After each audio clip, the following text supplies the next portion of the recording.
Здравствуйте, в студии Николай Борисов и обзор чрезвычайных происшествий. В столице республики пятилетний ребенок госпитализирован в больницу с тяжелыми травмами головы. ДТП произошло на улице Можайского. 22-летняя девушка, управляя автомобилем Toyota Mark II, наехала на мальчика, который переходил по пешеходному переходу. Прибывшая бригада скорой помощи в срочном порядке госпитализировала несовершеннолетнего пешехода. В момент наезда ребенок шел вместе с отцом на автобусную остановку. Водитель сказала, что не заметила ребенка из-за того, что глаза ослепило солнцем. В Дамском районе мужчина лишился денег и, видимо, подруги. Как передает пресс-служба МВД, у мужчины состоялась крупная сделка. Он успешно обменял свою трехкомнатную квартиру на однокомнатную с доплатой. Крупную сумму зачислил на счет.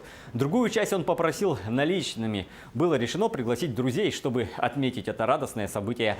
Во время застолья мужчина уснул, а по пробуждению он не обнаружил ни друзей, ни сумки с деньгами. Выяснилось, что деньги похитила 49-летняя жительница района. Возбуждено уголовное дело по статье «Кража». В Ленском районе осудили работников компании «Сургутнефтегаз», по вине которых монтажника предприятия придавило насмерть опорой ЛЭП.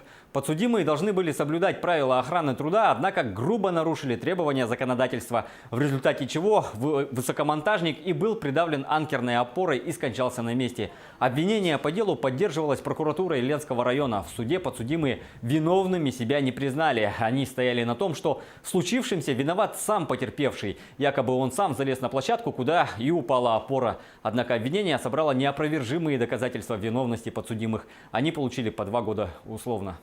Год условно получил пьяный наблюдатель из Калининградской области, который оскорблял и нападал на полицейских. Видео опубликовал Следственный комитет России. 35-летний мужчина пришел на выборы в алкогольном опьянении. Полицейские, дежурившие на избирательном участке, сделали ему замечания. Тот в ответ их обматерил. Мужчину захотели отправить в участок для составления протокола. На это он отреагировал ударом ноги по полицейскому. 2000 рублей я сказал. Вы мне мешаете работать. 2 миллиона рублей с ваш штраф. Тебе шапку сорвать, что ли? Все, я вызвала. Какого черта? За что? Вы находитесь в общественном месте, в школе. Не ругайтесь матом. Так давай пусть меня Курбатыч напоил 50 грамм всего. Я отвечаю. Работай, потом еще и сам твоя кепка. У соседей по Дальнему Востоку в Камчатском крае министра здравоохранения подозревают в растрате. Как передает региональный следственный комитет, на министра Татьяну Лемешко заведено уголовное дело. Растрата, то есть хищение денежных средств, была в особо крупном размере. По версии следствия, в 2017 году министр здравоохранения с целью хищения средств краевого бюджета в особо крупном размере, вверенных министерству в соответствии с государственной программой Камчатского края развития здравоохранения, вступила в преступный сговор с учредителем коммерческой организации и с представляющим его интересы адвокатом. В последующем, в результате преступного сговора, вышеуказанные лица совершили хищение бюджетных денежных средств в особо крупном размере в сумме свыше 22 миллионов рублей, осуществив сделку по приобретению по завышенной стоимости нежилых помещений для нужд Камчатской городской поликлиники номер 3. Похищенными денежными средствами злоумышленники распорядились по своему усмотрению.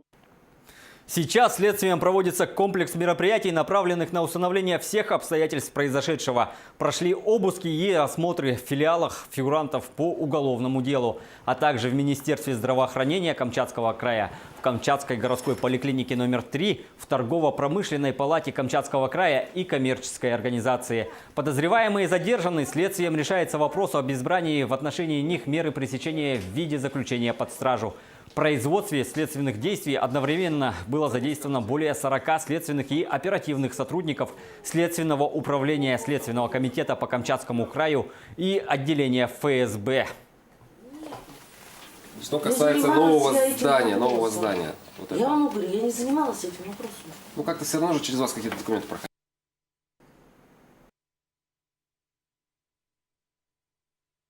К международным происшествиям проливные дожди затопили города на севере и востоке Индии, рассказывает Татьяна Громова.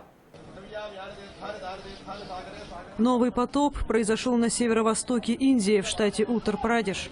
Из-за проливных дождей уровень реки Ганг стремительно повысился. В священном городе Варанаси храмы и дома почти полностью скрылись под водой.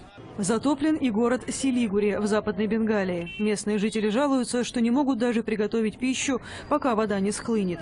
С июня по сентябрь в стране продолжается сезон дождей, которые помогают обеспечить водой сельское хозяйство, но представляют серьезную опасность для инфраструктуры. Кроме подтоплений, людям угрожают оползни, а также возможные вспышки болезней.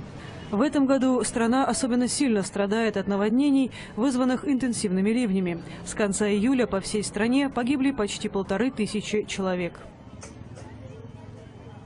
9-месячная девочка в Великобритании, родившаяся с сердцем вне тела, выписана из больницы вопреки прогнозам врачей. Шансы выжить оценивались как 1 к 10. Но впереди еще целый ряд операций, рассказывает Роман Чуриков. 9-месячная Ванилопа Уилкинс наконец дома. Она впервые покинула свою больничную палату. Обычно детей выписывают из роддома через несколько дней или недель, но эта девочка не такая, как все. Это кадры рождения Ванилопы 22 ноября прошлого года. Можно заметить красный пульсирующий комок у нее на груди. Это сердце ребенка. Девочка родилась с редчайшей аномалией – эктопией сердца. Оно находится у нее вне тела. Все прошедшие 9 месяцев бригада из 50 врачей боролась за жизнь Ванилопы. Поскольку у нее фактически отсутствует собственная грудная клетка, специалисты сконструировали ей искусственную, внешнюю. В Великобритании с таким диагнозом еще никто не выживал. Поэтому хирурги говорили, что с вероятностью в 90% девочка умрет. Но Ванилопа справилась. Вот что сейчас рассказывает ее мать Наоми. Это очень изнуряет. Я постоянно думаю о том, что могло бы произойти, что было бы, если... Надо сказать, что это меняет все ваши взгляды на жизнь. Но она борец, она завоевала свое место в этом мире. Прогресс Ванилопы сделал возможным, казалось бы, невероятное. Еще несколько месяцев назад врачи осторожно заговорили о том, что она сможет однажды покинуть госпиталь. Родители Наоми и Дин оборудовали для нее дома, по сути, вторую больничную палату со всем необходимым оборудованием. Персонал медучреждения, в свою очередь, обучил их им пользоваться. Если они забирают домой ребенка, которому необходима внешняя помощь для дыхания, они должны быть квалифицированы для поддержания ее жизнедеятельности. Им нужно знать, как пользоваться всеми аппаратами, как оценивать состояние ребенка, как помогать, если нужно, когда звать на помощь. Девочка все это время была в палате интенсивной терапии. Все то же самое она должна получить дома. Впрочем, окончательно с больницей Ванилопа еще не распрощалась. Несмотря на ее чудесный прогресс, она все равно в обозримом будущем будет прикована к койке. Врачи никаких прогнозов не дают, но допускают, что однажды можно будет провести операцию по созданию ее грудной клетки и переносу сердца внутрь тела. На этом пока все. Берегите себя.